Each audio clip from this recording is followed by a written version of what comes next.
In a recent interview with Sean Hannity, former President Donald Trump put significant pressure on the Trump-dominated Supreme Court to grant presidential immunity for accused crimes during his time in office. Trump, who appointed 3 of the 9 Supreme Court justices, including Neil Gorsuch, Brett Kavanaugh, and Amy Coney Barrett, expressed his concern about the potential consequences of abolishing presidential immunity. Hannity asked Trump, "What is your closing message to the people of New Hampshire?" The former president answered, "It's very simple, it's make America great again. But I think it's very important before we do this, because you were talking about the Supreme Court, they have 2 votes that are very important coming up. One is called the Colorado or whatever. I really believe they're going to leave the people to vote.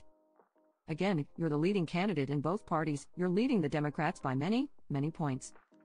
And most states have already approved it, as you know, very few states have done that," he continued. But they have another important one, and that's immunity for the president.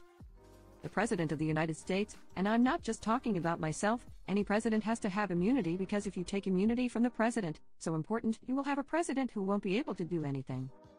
When he leaves office, the opposing party president will indict the president for doing something that should have been good.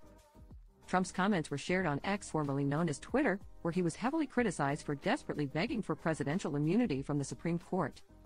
One user shared a clip from the Hannity interview quipping, "His closing message to the voters of NH is, please vote for me because it's the only way I'm going to stay out of prison. Thank you and good night." Another user commented, "He's not getting absolute immunity. If that's his last hope, he might as well board the plane to Russia." A third user joked, "It's funny, no other president in history ever needed to beg for immunity. Plenty have committed serious crimes, but they've never been dumb enough to do them so blatantly." Trump currently faces 91 criminal charges across 4 indictments in New York, Washington, D.C., Florida, and Georgia. If convicted of every charge, Trump could face a combined 561 years in prison.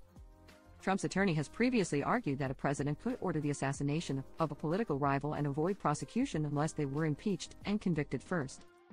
Despite his calls for presidents to have complete and total immunity, Trump and many of his supporters have called time and time again for President Joe Biden to be arrested and convicted for his alleged connections with his son's business dealings.